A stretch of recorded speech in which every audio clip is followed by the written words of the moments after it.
Welcome. Thank you everybody for joining us today. Welcome to our April, can't believe we're already at April, virtual user group. If you joined us last month, we did a high level overview of the new features in 937. And this month we have Ken Lim, who is our designer product manager, and Steve Brayford, one of our ATS technical specialists, with us today to now deep dive into the designer features. So we're super excited to have both guys on today. They've got a lot of great content to show you. Just a few housekeeping items for you guys. As a reminder, this webinar is being recorded.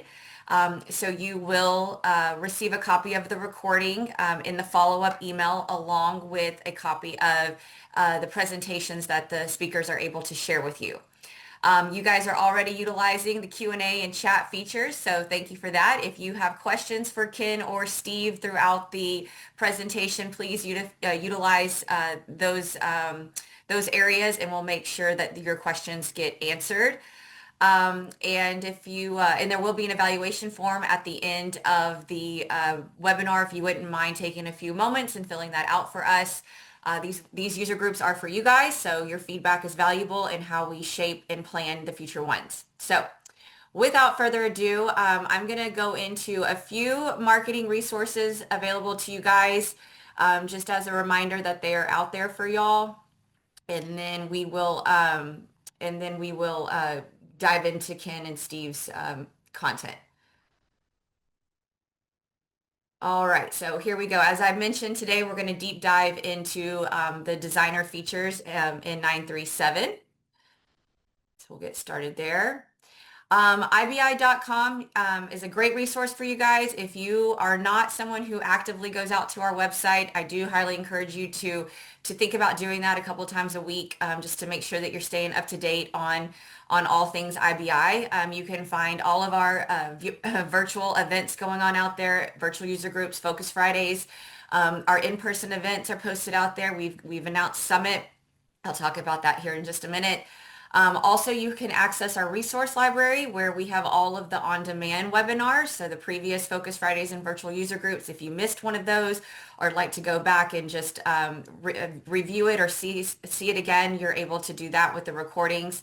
All of our blogs, our new blogs are posted out there. You can also access IBI support from IBI.com. So if you need to put in a ticket for help, our e-delivery site, the community, all of that is accessible through IBI.com. So again, just maybe check it out a couple of times a week. Just make sure that, there's nothing out there that you're missing. I did mention that you can access the support portal. So if you need to put in a help ticket, you can do so here.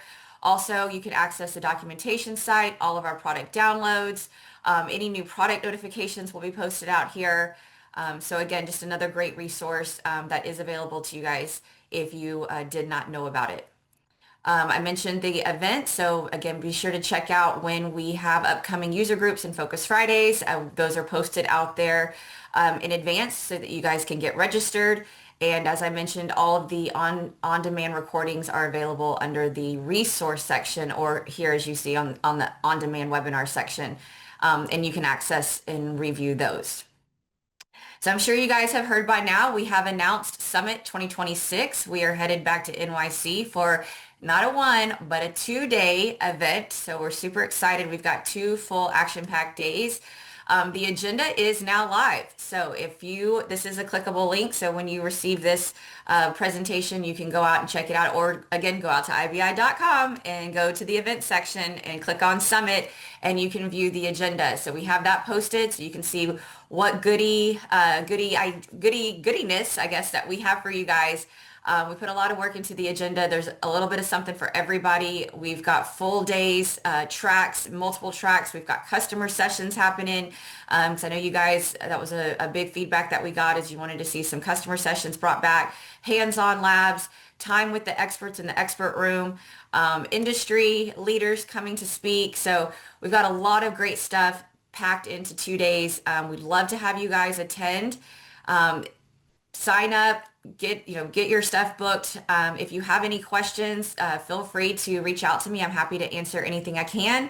But we'd love to see you guys in New York. As I mentioned, we've got a lot of great material lined up for you guys. You got the direct access to our experts. It's a great opportunity for networking, not only with your peers, but with industry peers. Getting to hear from executives like Dan and Ali, and again, from maybe another industry titan out there. Look at the roadmap. That's going to be a big one on there. So again, we highly encourage you guys to attend. We'd love, love, love, love to see you there. So please let us know what you need for approvals. Like if your manager needs something, happy to get that over to you guys. IBI community, another really great resource for you guys. If you're not signed up out there, it's free to join. You just go and basically sign in if you were in the old community or just create a new profile. But again, a lot of great material out there. We've got articles from our IBI experts that are posted out there, a lot of how-tos. You yourselves, you guys network out there and share a lot of your own thoughts and questions. And so there's a lot of great dialogue going on with from peer to peer. And then again, you get their support out there. Especially, this is a great opportunity if you have people who are new on your team and have questions about certain things. Send them out to community. Let them go look and see if somebody has already asked about an issue or a problem and it's been solved. Because 9 times out of 10, it probably is out there because somebody else experienced it. So just a reminder that community is available to you guys. And also, in addition to community, we do have the IBI education training platform. Again, if you guys are not on it or haven't heard about it, it is available. Lots of courses on there. We've got new courses coming. We're almost at the end of April, so we've got new courses coming in early May. That they will be posted out there, so be sure to check that out. We have courses all across our product platform, so a little bit of everything for everyone. If you have any questions, you can contact me directly or send an email to education@ibi.com. Happy to get you enrolled in there if you're not, or if you're looking for something specific, happy to hear from you for that as well. Social media, if you guys are on social media, would love if you gave us a follow. We're on LinkedIn, X, and we have a YouTube channel where we also post the recordings and the on-demand webinars from virtual user groups and Focus Fridays. So be sure to give us a follow and a like. We'd love to interact with you guys out there. We post a lot on LinkedIn and X of upcoming events going on with IBI, messages from our executive leadership, and all about our initiatives. So give us a follow and engage with us out there. Another way we'd like to communicate to y'all is our monthly newsletter. So we do have a monthly newsletter. If you guys are not signed up for it or you're not receiving it, as well as if you're not receiving any of our emails, like our marketing invites to the virtual user groups, Focus Fridays, if you haven't seen any the emails for Summit yet, please let me know. We'd love to check and make sure that you're in our system, make sure that all your records are green lighted, that you guys are able to receive it, you're not opted out or anything. So please let us know. We'd love to make sure that you guys stay in the know. And then on behalf of my colleague, Hannah Knox, 2 programs here I want to mention on her behalf. The WebFOCUS 9.3 upgrade program. It really focuses on future-proofing your infrastructure. So we want you guys to take advantage of the free self-assessment via that discovery tool and receive those expert insights. We want to ensure that seamless transition to the new platform. So love for you guys to take advantage of the upgrade program. Let's get you on the latest version so that you guys can take advantage of all these new features that Ken and Steve are about to talk about. So you guys, you don't want to miss it. And then also, we also have the WebFOCUS AI Bootcamp. This bootcamp is designed to jumpstart your analytics journey, and it provides direct access to our IBI AI gurus. And you get practical and real world best practices. You'll learn how to apply AI to your immediate business challenges.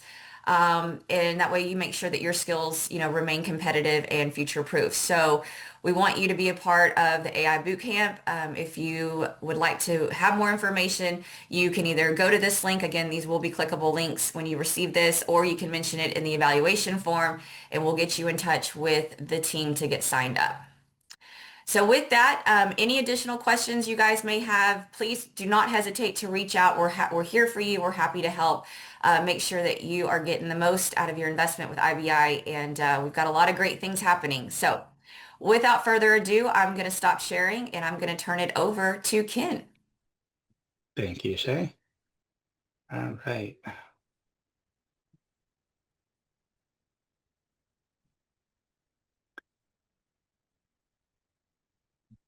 All right. So hi, everyone. Thank you for joining our April virtual user group. It's great to actually see a mix of new names and familiar names on this session today.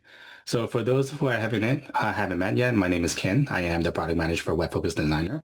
So our team has also have been working really hard on the latest version of WebFOCUS, as well as we're committed to improve the experience of WebFOCUS for future releases as well. So I'll be highlighting the latest enhancement and features for our team that we have implemented. So which many of you have shaped by feedback from users like you. So as Shay mentioned, I'm also joined today by Stephen, who will be leading a demo session on the features that I'll be going over. All right, let's get started.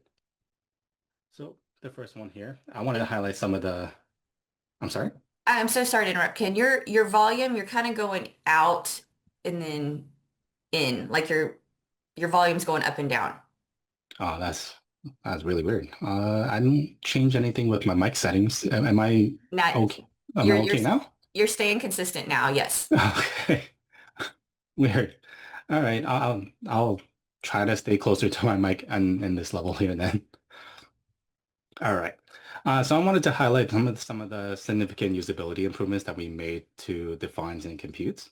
So here I have some just a few bullet points as well as a screenshot of what it looks like now. So in previous releases, like some of these calculated fields that were visually indistinguishable from like a standard dimension or measure once they're created. So we've heard from many of you that if you save the report, return to it later and wasn't clear which field were part of the original master file, or maybe some were just custom calculation that you kind of renamed to be something very familiar. Let's say in our infamous car file, if we had something that's called country and you named a dimension or well, a define or a compute just by happens country one, but you're not sure what it is.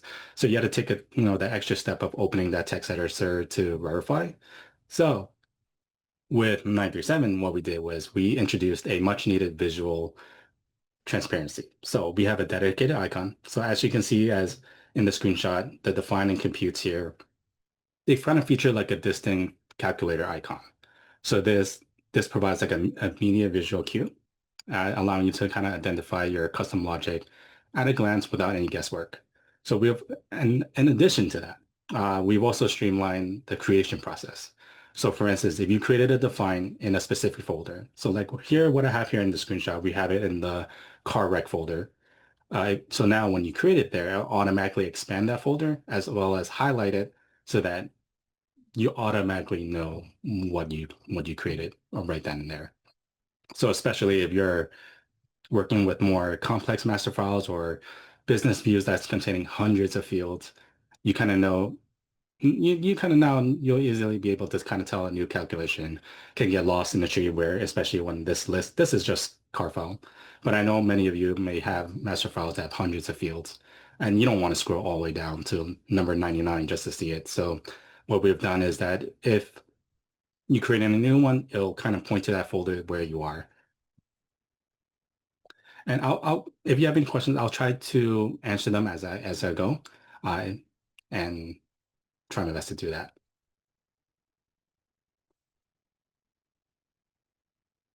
All right, moving on. I also like to introduce like the autofit report option. And this is part of a designer gap items. Like you see on my slides here, I kind of mention it as a designer gap item and things like that. Just so that most of the features here that we've implemented in this release is more gap item related. And we wanted to showcase that we're trying to close that gap for you guys. So most of the time when we have reports are kind of rendered on a fixed width based on their individual columns. So sometimes you have a name that's a little longer, a little shorter, but as you can see in this top screenshot here, this one is without autofit. So that's the normal standard report that you see that we normally see. So with this, it gets contained in its calculated width. So leaving sort of like, a little dead space on the side sometimes. especially when you have a shorter report. So this auto fit option, what it does is that it added like more of a dynamic scaling. So this settings kind of allows you to kind of report dynamically stretch at runtime to fit the entire width of this container. So you see on the bottom report here that I have here, it kind of just stretches out through the width of my monitor, especially for those that have more of a high resolution monitor or just a really wide monitor. There's a kind of stretch there. Okay. So next up, I want to talk about line chart styling. So here in 96, we do have styling options there as well, but those are more focused primarily on like lines themselves, allowing you kind of just adjust the color, the line type, the weight, meaning like the thickness, bolding, and things like that. So while it is effective, we recognize that when you're dealing with overlapping data or multiple series, lines alone can just sometimes be kind of difficult to track. So at 937, we kind of introduced a more comprehensive marker support for these line series. So more enhanced differentiation. You kind of have the ability to kind of toggle markers on for any series and things like that. So here, like in this example that I just have two different type of line. You can make it as much thickness, a different color, a different marker shape. So that kind of gives you more of a granular customization. So it's not just like one single dot and that's the line that you see. So we kind of have more clarity of what you get to create on your own. So you get to assign more unique shapes. Let's say, for instance, in this example, we're using retail sales, well, car actually. So but you in your report you could have revenue for a square or a triangle for expenses. Kind of make it easier for your audience to kind of differentiate between a measure and even where lines intersect. So this update here is more about giving you more control over the narrative of your data so that kind of ensures that your charts are more intuitive as they are visual. And next, I actually want to discuss this highly anticipated addition to our filtering capabilities, which is support for is missing, is not missing. So for those of you that are transitioning from Infosys, excuse me, you'll kind of recognize this critical gap item that here we now successfully brought to WebFOCUS Designer. So dealing with null or missing values is a reality in data management. So having a straightforward way to handle those gaps is essential for accurate reporting. So with this feature here, we're kind of empowering your filtering. So for one, we're closing the IA gap. So this update ensures that you have a more robust logic that you relied on in Infosys and that now is available in Designer. So you no longer have to find like a workaround to identify or even exclude incomplete records. So now you don't have to kind of write that uh, extra define or extra compute to kind of remove those missing. So now you can actually do that straight from the GUI. So with this GUI, it's more intuitive access to it. So as you can see in this workflow, don't not really see in this workflow because that is a screenshot here, but so we make kind of easy to kind of for you to access, which is really just a simple drag your field. So here in this particular example, this master file that I have here, the WF retail customer missing data. So let's say for IDH, we have to drag that over into the static filter bucket. So what that does is open this dialog here. So once you just go to select from data, it'll give you the option for is missing or is not missing. And it's just a radio button that you just click one or the other, click OK, and it will save. And it will filter the data based on what your selection is. So this enhancement is a direct result from feedback that we received from users like you.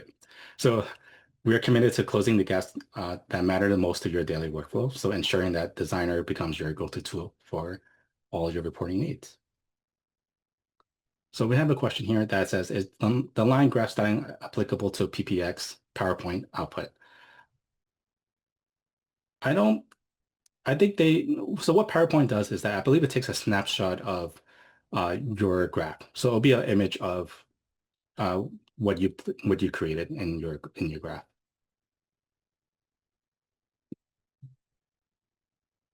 All right, let's move on. So next, I'd like to actually take a look at enhancements that we made for report headers and footers. So while the ability to kind of create heading and footings has already existed in Designer for some time, we realized though through user feedback that the entry point wasn't that intuitive as it could be. Users were kind of searching through like the menus or just you just had to know where you had to click, and it was kind of like just hidden in plain sight. So, and you, for like let's say for 936, you had to know that there was like a right click option. So what would happen in Designer in 937 now is that we focus more making it more accessible at a glance. So here we kind of have more of a explicit guidance. Uh, I know that the screenshot doesn't show that, but behind this screenshot, behind this dialogue, in the header section, we actually have more explicit guidance saying, right click here to open this dialogue so that you know that there's an option there to right click versus I believe in older releases, it will just say heading and whether you try to copy paste something in there uh, or just trying to open it, you had to play around with it. You kind of had to find it. And when you found it, this is where you're like, oh, okay, this is the dialogue that I'm looking for. So hopefully this explicit guidance that kind of tells you, hey, here's a right click heading area. It triggers this dialogue here. And with this, it'll kind of give you that simplified editing where you kind of uh, customize your data, your title, you can add your variables by dragging your field onto here and style it based on that way. So I also want to just make a note as well, as you see here, future enhancement plan. This is just the first step. I do have a broader roadmap in place for future releases to kind of modernize this experience as well, making the header and footer creation even better experience. But for now, it's kind of, it's used, it does what it does in older releases as well. But what we did was just enhance it in just a little more enhancements. And I do have more things planned in the future as well. So we have another question that came in that says, can we add field and amper variables to heading? Yes, you can.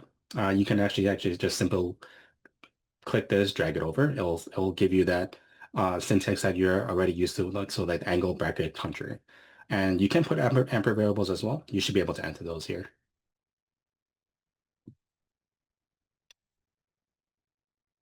So this one, I like to just go over just a new styling capability for matrix charts, so which is label rotation.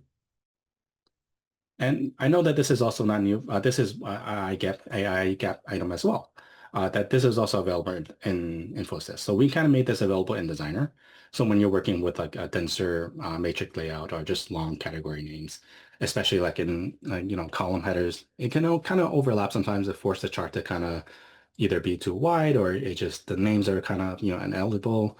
So previously in Designer, we were kind of just limited to like the horizontal layout, which didn't really provide most of the cleanest look for your data. So in 97, we kind of introduced a more flexible orientation. So you have more control of how we're sending these over in Designer. So if you head over to like the Format tab and selecting Matrix option, from there you kind of have the ability to kind of independently adjust those angles for your row and column headers.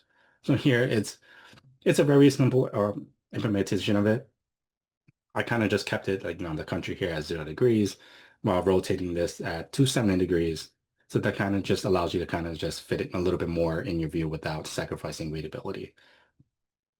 So like the other feature as well, I also have a more enhancements planned for this feature as well. Just as some, simple ones that we've been looking for, giving more granular control, like adding additional angle options. So these are things that we're looking into, and of course, based on your feedback as well, we'll try to implement them as much as we can. So this update here is simple, but yet, like a more powerful way to kind of ensure that your matrix reports are, they kind of remain legible.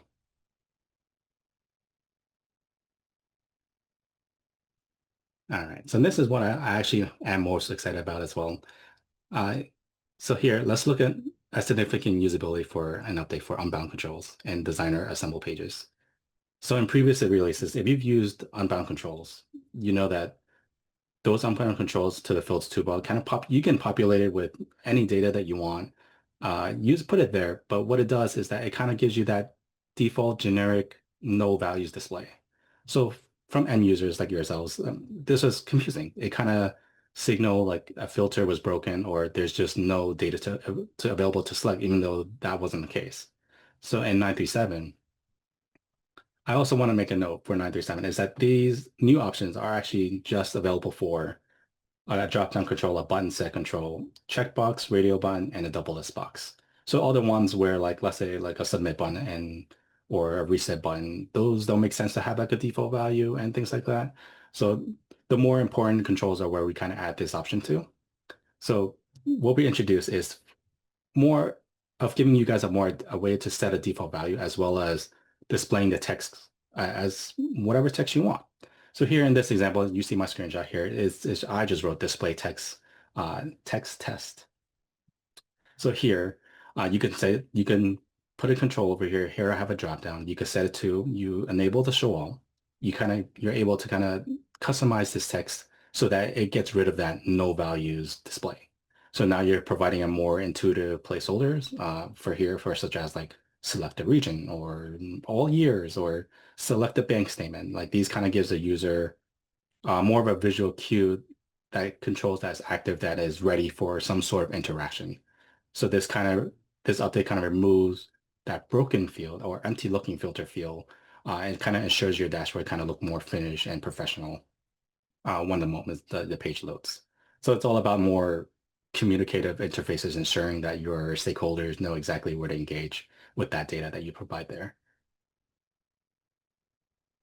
So I just want to give just a little pause here, just in case if anybody has any additional questions so far.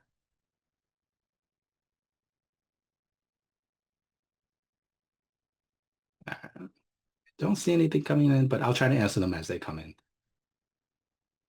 So with that, I'm actually doing a Focus Friday on Unbound Controls. So called Interactivities with Unbound Controls. So if you like, please join me on the upcoming Focus Friday on May 15th. I'm actually going to go more of an in-depth way of using these unbound controls and using interactions, and maybe you'll see something you'll like to implement it into your own dashboard. So I hope I have some examples that I already have planned. So I hope to show you guys during that session. So I hope you guys join. It's again, it's scheduled for May 15th. And finally, PDF form support. So kind of want to highlight this specialized enhancement for those of you that's generating PDF documents. And it's really just the ability to kind of automatically embed text boxes and signature blocks. So currently, this is more of a developer-centric feature. So we don't have a GUI option for this interface yet, but it is a powerful tool to for use kind of directly through the text editor. So I know that this slide has a lot of information, but you can find these full details in our creating reports with WebFOCUS language documentation. But today, I kind of want to just walk you through some of the logic today and how we could implement it and how it would look like and things like that. So in a sense here, we have how do we interact? How do we even implement this? So with this, we have a new attribute called object equals text box. So if you add object equal text box in your styling code, you can actually kind of transform a standard report element into a more interactive field. So this is more for precision placement with your spot markers. So if you're not familiar with spot markers, these are right here with the angle brackets and the +0 that kind of just like denotes this area that could be used in your style sheet. So here, and for instance, the location of your text box is determined by these spot markers. So as you see in this little code snippet here, I'm putting the object text box in item 2. So this is your item 2, I believe. Yeah. So it kind of gives you more like a granular control and how you want your fields to look like. So for instance, like uh, is for now, what it does is it kind of shows you a text box, but you can control what it has in there. So for instance, like you have your width, you can make it as wide as you like. And you can also limit that by using text dash max length. So that and a number. So let's say, for instance, I put max length as 14 characters. You can only enter these 14 characters and that's it. That's where it'll stop you. And if you want to make it, longer as much as you want, you could enter 50 characters. It's up to you. You have to take this and play around with it and see how it will work for you for your PDF reports. And here you can also select like more of a default string. So this default string here this is more of your placeholder message. So I could say default string is equals to John Doe, or enter a message here, enter your name here. So this is, you could use this as a styling option in your code as well. So here, let me just go to the next slide here. Let me show you. So I know that this is a lot of text, and again, I assure you, this is in the creating reports with WebFOCUS language documentation. So one of the other features that we have here is the comb of characters. So if you're not familiar with this, like I'm sure most of you guys know what a comb is. So you have those little teeth in your comb, or if you've seen those manual documentation or just applications where each character is its own block. You can also set this as well. And this will be based off of your max length. So it will be, you'll see, like, let's say this would be more for like entering like your social security number or zip codes where you see those comb markers there. So let me show you an example that we have here.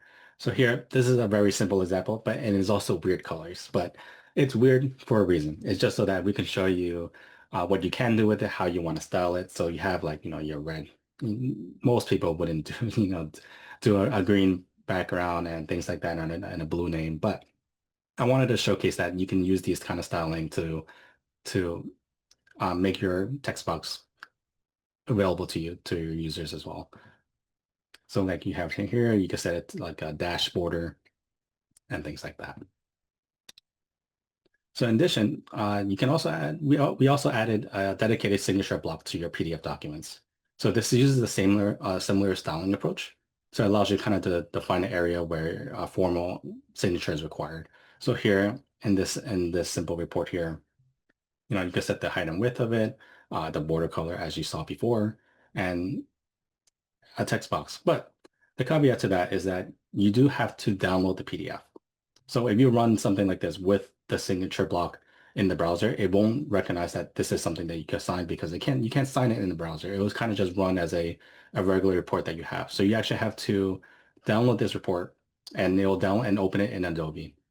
So when you open in Adobe, it will have this signature block ready that you can use it to sign. So with the signature, I believe Adobe has their own uh, certification or the way that they certify signatures that you have there. So here, based on the user, if you have that, I believe there's a specific certification that each user must have to kind of verify your signature. Okay. And I also wanted to take a moment to kind of circle back on a few great questions that we had from our March session. These questions actually came in for Angie as well. So I wanted to address these. So one of the questions that we had here was, if a PDF has a signature block, can I use DocuSign to authenticate the signature? So no, we can't, because what we do is that we kind of generate that standard signature block that you can download through Adobe. So if you have a PDF here that says sign here, DocuSign won't see that it's saying it's required by DocuSign, because DocuSign has its own proprietary backend security measures to kind of verify those signatures. So you kind of have to open these up in I guess in Adobe or a DocuSign application and kind of drag and drop like a DocuSign signature tag, and that will kind of verify if you can sign through DocuSign or not.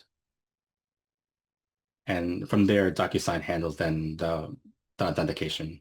It kind of ignores everything else that we built on the WebFOCUS side. So like it doesn't see that the signature block is what needs to be signed. Whatever that you drag over it with DocuSign, that's going to be the one that is going to be signing.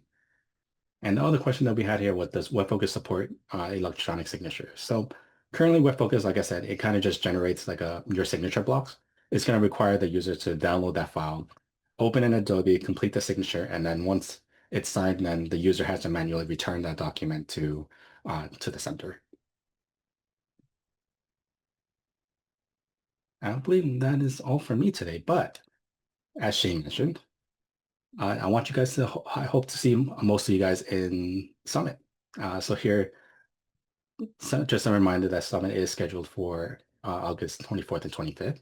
It is a two-day event, so I do hope to see some of you guys there. And from that, that's all from me today. So I'll hand it over to Steven to do their demo. Right. Go ahead and share my screen. And if you could just verify I'm sharing the right screen, first of all. Yep. Okay. Good morning, good afternoon, good evening to everybody. Let's go over a few things that Kin has talked about here. I'm just going to kind of open up a quick dashboard that I built with some of these features in it. And then we'll go through these as best we can in the time that we have left. So we've got line chart series styling. I'm going to go in and actually build a report, show you how you access the actual functionality and the feature itself. We'll build a quick radar chart, show you the different variations that we have. We'll talk, and again, we'll build a report that respects the auto fit feature. We'll talk about and go through different examples of missing and non-missing data. Again, show you how you access that dialogue. Just to kind of refresh, I know Ken has shown some screenshots, but we just want to make sure that that you're aware of where that feature and functionality is in the product, so you can easily access it as soon as you get onto the 937 platform. So here's missing data, here's non-missing data. I'll build a quick example of that. PDF fillable fields, we won't talk too much about that today. I will kind of show you the example that Ken has gone. We'll go into the code itself again, so you can see it actually in the code as opposed to just on a PowerPoint screen. But we'll pull some examples of that. And then I promise I won't steal any of Ken's thunder. I know he's got a whole session set up for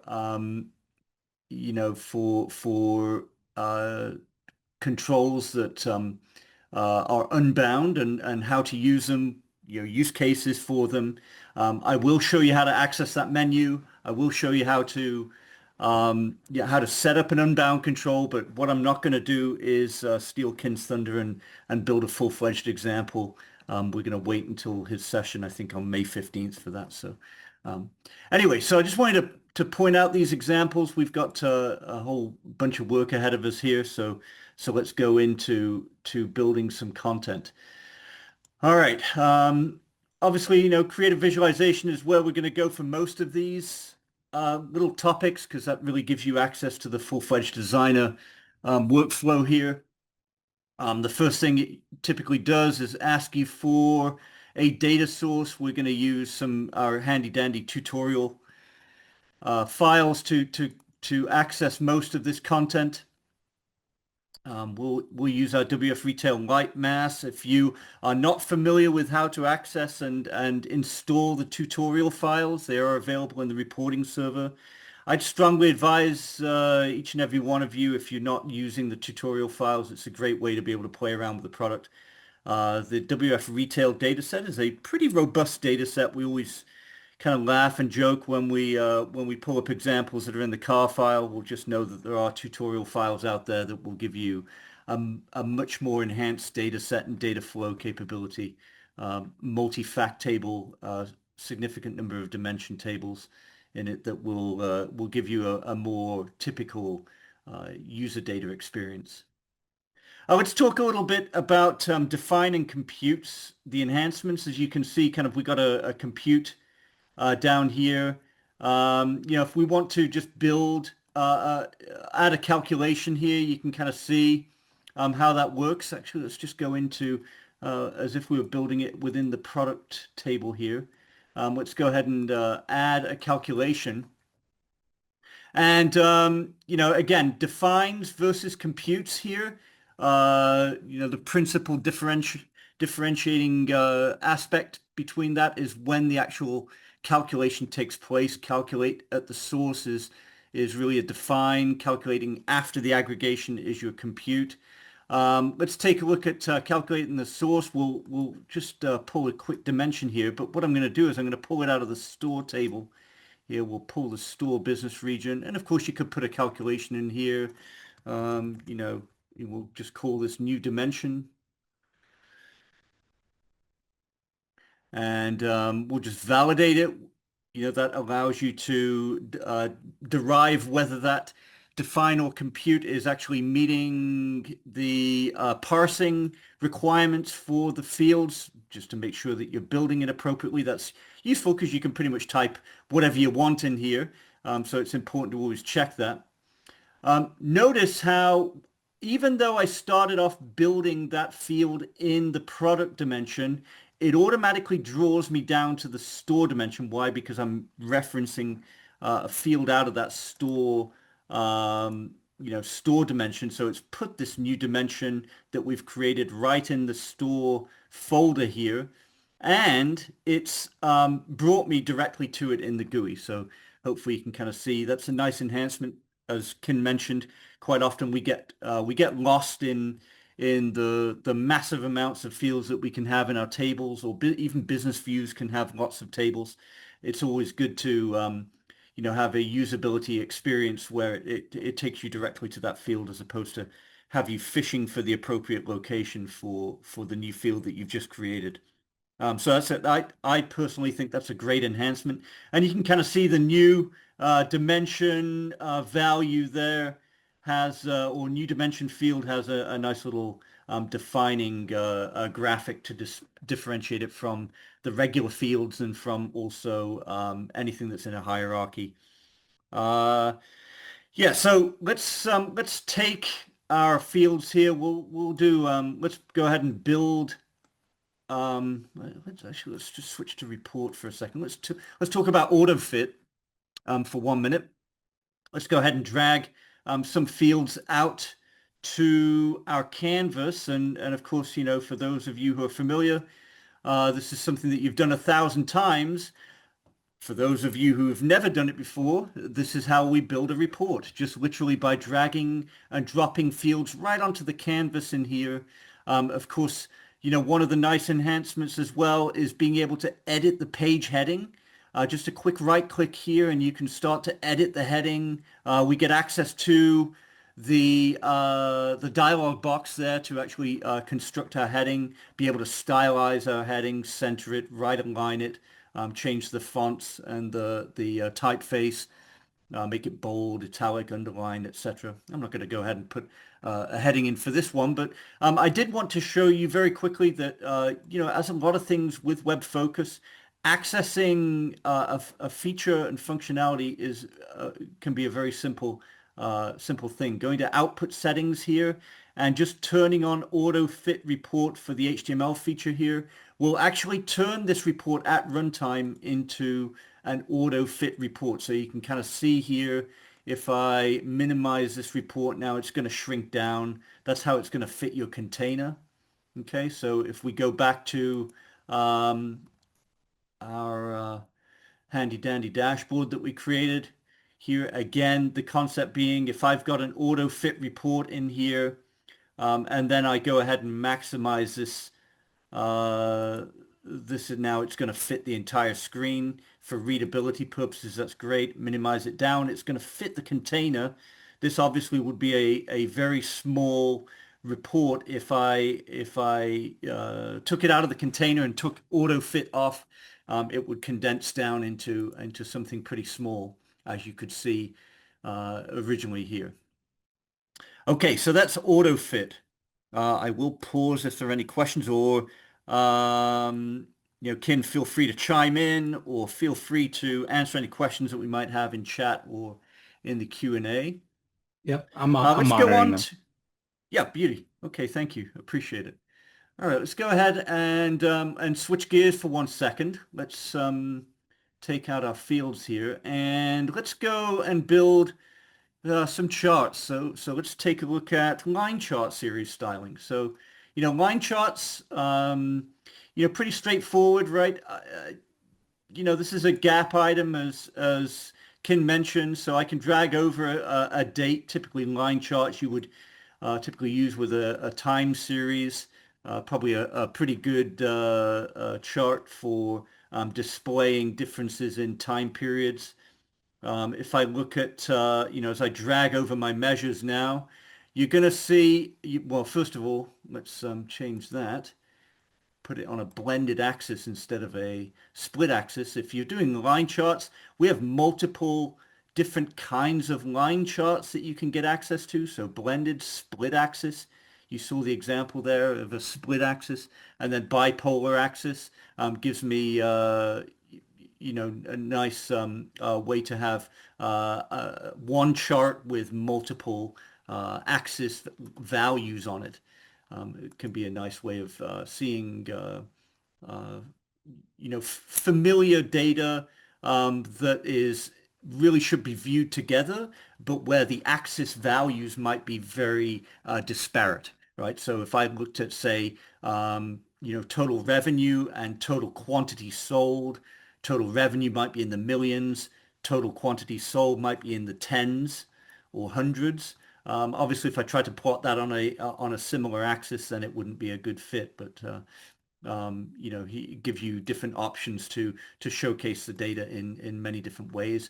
We also have absolute, stacked, and percentage as well. So many different types of line charts. So quite often you will see different variations of the same chart type. So even though we have a palette that shows and showcases just the primary chart type, what you'll see is within that chart type, you'll see many, many different options for displaying the data. So here, as I mentioned with the line chart, you have very different types of charts available to you. If I go in now, I've got multiple measures on this, and to be able to style the line chart, I get access to the series, the individual series here. I can style all series if I want some uniformity across those lines, or I can isolate the individual series themselves. And you notice here, I can change the line format.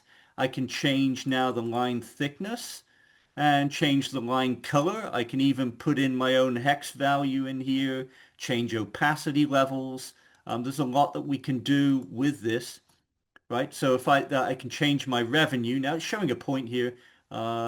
Typically, if I start building it as a blended axis, it will show the line on it.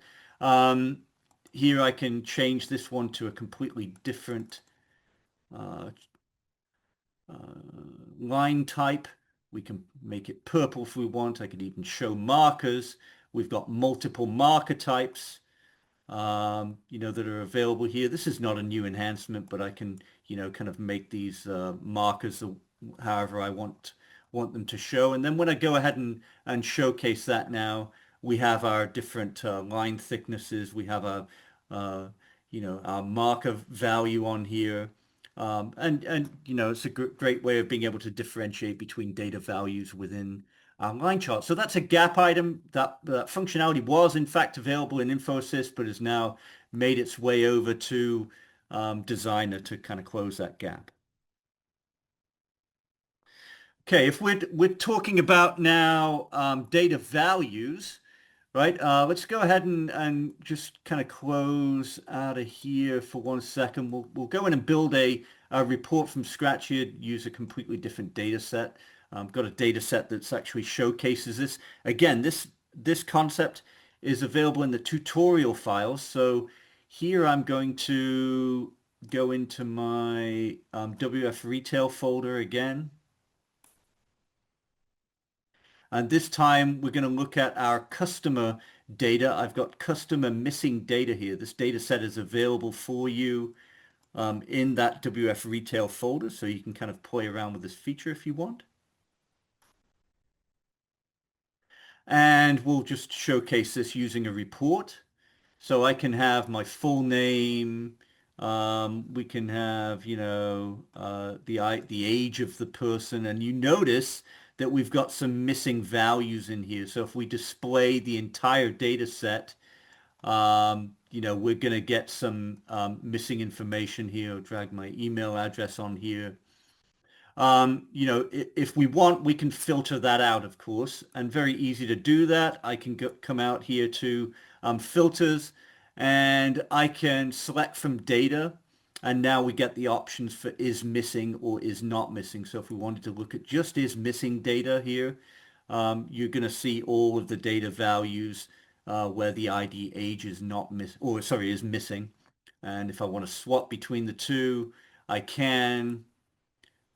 If it's not missing, that'll give me anything that has the age.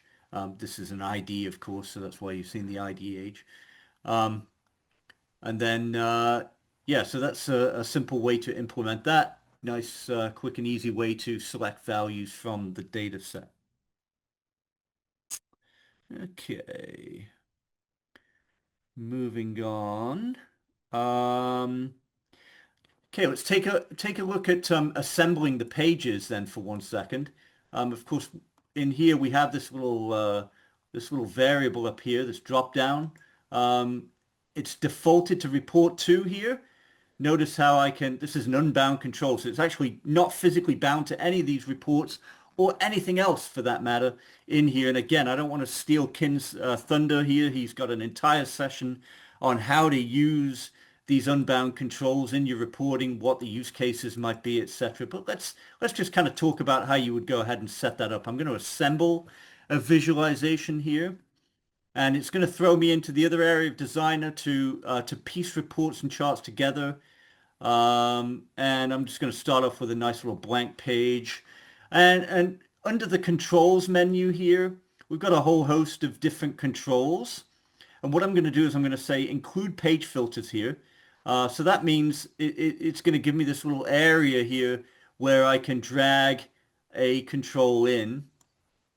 And you notice by default, it shows no values in here. And I believe that was the default behavior that was carried through for the unbound control. It was always show no values in here, and you would only get a value if you had a value in here and you hit the drop down box. Well, that's gone away. So, what we can do is we can stylize this now, but we can also turn the settings on. We could add a control source. So in our settings here, here's where we can add a dynamic value from a database or a procedure. We can, create a static content. I'm just going to go ahead and do that right now. We'll just do a couple of these. So I'll add another value in here. So you can see what you can do is you can tie this, of course, up to interactions so that it calls a report when needed, or calls a value when needed. But the nice enhancement here is that we have the ability to be able to show all and also choose a default value. So I'm going to put report 2 as my default value now. And notice now in here, that's going to showcase as report 2 is our default value. When we load the page or run the page, it's going to automatically show as report 2 with our default value in there. Okay. So just again, a nice little enhancement there to make usability of these unbound controls, much easier to handle and manage. And again, Kin is going to go into a lot more details around that in his session. Let's take a look at radar charts. Now, radar charts, of course, a very kind of unique chart type, or specific, really a niche kind of use chart type. Not something that you may use on a regular basis, but it is a chart type that can be popular for certain types of data. It's a great way of visualizing comparative fields. So if I did that, let's take a look here. Let's look at WF Retail. Now, in the example that I have in my dashboard, that's actually a radar aerial chart. We'll go ahead and showcase how you build all of these different chart types. But if you notice in here now, I have a chart type. This radar chart type is right here. And there are multiple variations of that. So a line, an area, a scatter plot. So let's go ahead and play with, we'll just play with the line chart. I've got an area chart in there. Of course, with the area chart, similar to the line chart, you have the ability to be able to kind of stylize, the coloring and the opacity values of the areas, so you can make the charts kind of blend in quite nicely. But we're just going to go and just build a real simple one. I'll drag my dimension over, and then I can drag, say, revenue, and this is just going to showcase kind of the values on here. I can have multiple values if I wanted, or multiple measures in here. It's going to now kind of bring in my cost of goods sold. And you can play around with this. Again, the area chart, if I change this to an area chart, this is where it gets a little messy because, in this particular case, I might want to start playing with the opacity levels if I've got multiple chart values. Some of these may overlay and overlap the others, so you have to be cognizant of that when you're displaying it. But ultimately, this is a chart type that is, it's been around for a long, long time in the product. It's made its way to Designer, and now we get some various options for styling and for presentation layer of that radar chart. Okay, and finally, the last thing I really want to showcase again is the PDF fillable fields. I think this is something that you really don't, you don't get to justify or very easily visualize in here. We have this editable block in here where, again, this particular example has a max length. So I'm hitting as I'm typing it, it has a max length value in here. So I can't get any more than 14 characters, I believe it is in this particular case. If I take a look at the procedure itself, you see the text max length in here. You see the object equals text box in the heading and in the footing. That is the line item. So you specify that. You associate it with the item itself that's on the line. So I can have, I could have multiple lines of heading, of course, so I could have multiple blocks of heading. And then you can specify a particular item inside of that heading as the text box itself. And then, of course, within that text box now, I can define the parameters. These are just WebFOCUS styling syntax to be able to stylize that. If I wanted to change the max length to be, something greater than that, I could. If we want to change the border color, we can, right? And the same for text box down here in the footing. Also, with regards to that, you have the signature block. I just kind of want to showcase how that signature block looks. The syntax right here is within the type equals footing, specifying the line item and specifying the item within that line. You specify then that is the actual signature box as opposed to just a regular text entry. You can give it a dynamic name. You can give it, all the various attributes for styling, the font, the border color, the styling of the border itself, and the height and width and length, etc. Okay, on that note, I am going to hand it back to Kin, I think, or maybe to Shay, whoever wants to pick it up from here. All right, thank you, Steve. I believe it goes back to Shay. Yes, Yeah. I believe. All right, guys.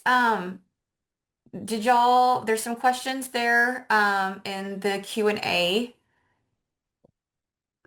Yep. Ken, you were answering one of them. Mhm.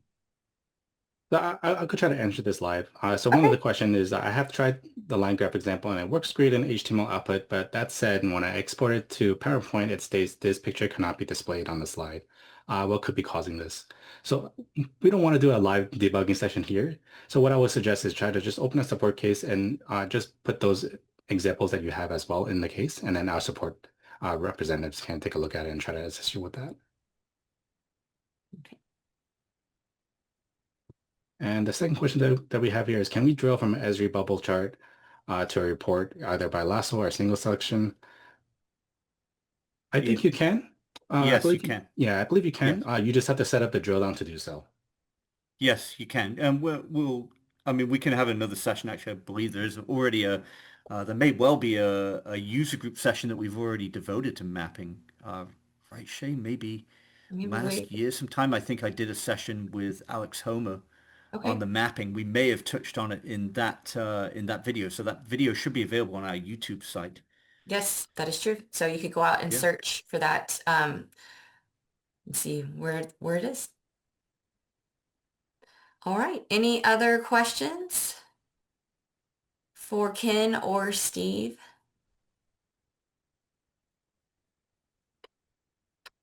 Again, just a reminder, guys, this was recorded, so you will receive a copy of the recording as well as the slides that Ken was able to show you guys. Obviously, Steve did a demo, so you'll have to refer to the recording to revisit Steve's demo. But with that, if there are no other questions, Paul was just saying thank you. John Coleman, thanks, guys. We'll let you guys go a little early today, let you get back to your busy days. Again, Summit, we'd love to have you guys there. Please let us know how we can help get you there. Again, we've got 2 action-packed days of a lot of great content, and we're super, super excited about it, and we'd love to see you. So whatever it takes, let us know. We're happy to help provide you with any documentation that you may need to take to your management to get that approval to attend Summit. So yes, with that, we will see you guys again next month for our May virtual user group. Thank you, Steve. Thank you, Ken. Appreciate everything that you brought to the audience today. And I hope everyone has a great rest of your day.